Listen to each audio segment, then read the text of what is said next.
We've got changes to Rengar, Vladimir, Yorick, and the Tribunal covered in this episode of the Patch Overview. Hey everybody, we're back again this week with designer Feral Pony, who will walk us through the changes in this patch, which is also being used for the Season 2 World Championship. While this video doesn't cover every single change, it will explain the thought process behind some of our decisions. Let's start with Rengar. He's one of the newest champions to the league, but he came out a little bit weaker than we had hoped. What are we doing this patch to give him more of that predatory punch? Rengar wasn't quite the ultimate predator we wanted to be, so we're beefing up his chasing and ambushing potential. So we're making a couple of quality of life improvements to Unseen Predator that should make him a little bit easier to use the skill effectively. Leaping between targets from Brush should now be a lot smoother, and Rengar will now automatically attack any champion he's pounced on. So we're moving the cast time on Battle Roar, so this basically allows him to cast it while moving. So he won't just kind of stop in place and angrily yell at people, he'll be able to continue chasing them down and killing them. So there are two main reasons why we made Thrill the Hunt faster.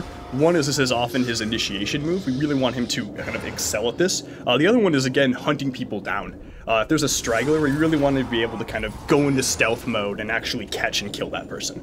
Overall, this should make Rengar way more awesome and that really fulfill that ultimate predator fantasy.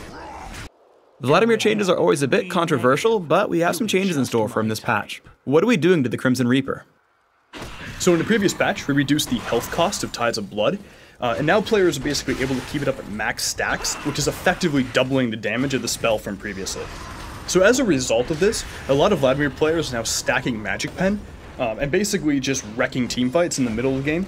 I really want him to be sort of this late game AP carry, but right now, because of the Tides of Blood change, he's just peaking too early. So to compensate for the reduced risk involved in stacking Tides of Blood, we're going to be pulling back the damage on the higher ranks of the skill.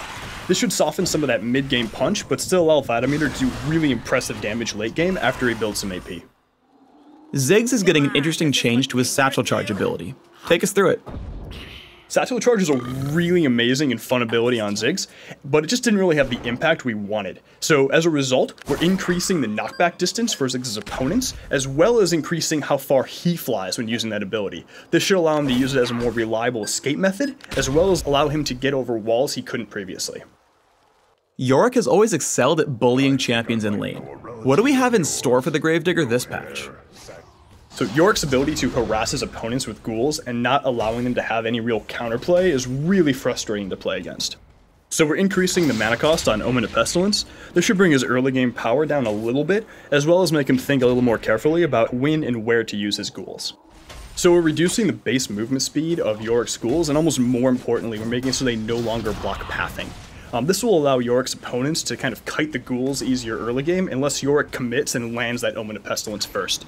The ghouls will still return to their full movement speed by about level 12, so this shouldn't impact him outside of the laning phase. Misfortune and Caitlyn are two carries that have pretty much disappeared in competitive play. What are we doing this patch to give them a real role? For Caitlyn, due to her really long range and kind of sniper persona, she was a very strong poke champion. But Piltover Peacemaker wasn't really fulfilling its job, especially when firing through minions.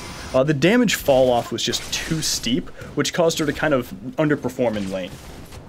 So Misfortune was never a bad AD carry to pick, but she really lacked that niche or special sauce that gave her a really solid pick in a team comp. So the first thing we're doing is we're adjusting Strut. We're decreasing the amount of time it takes for Strut to come back up off cooldown, and we're decreasing the amount of time it takes for it to reach maximum movement speed. This will increase her map mobility quite a lot, and allow her to see a lot of that fun lane switching and roaming gameplay a lot of the pro teams are doing right now. The last thing we're doing is we're removing the wind-up time on our ultimate. This will allow her to sort of lay down that heavy AoE damage faster and more reliably than before. Thanks, Feral Pony. Now, changing pace a little bit, we're going to have Dr. Light, game design specialist, take over the mic. So Light, we've got some changes coming in for the Tribunal. What are they and why are we making them? We're really happy with the impact the Tribunal's had on good sportsmanship and behavior in League of Legends so far, but we think there are always ways we can improve. This past summer, we experimented with reform cards, which gave punished users much more feedback as to why the community voted to punish them.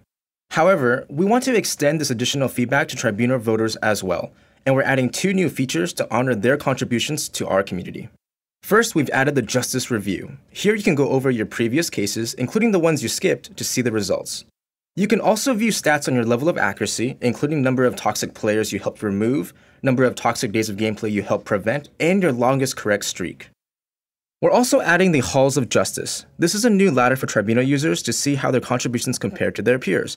Players will get bonus points for getting streaks of correct cases, and we're excited to see and highlight the most positive contributors to our community. Lastly, we did some research and found that the vast majority of Tribunal voters don't come to the Tribunal for the IP rewards. They're actually motivated by the opportunity to improve the community.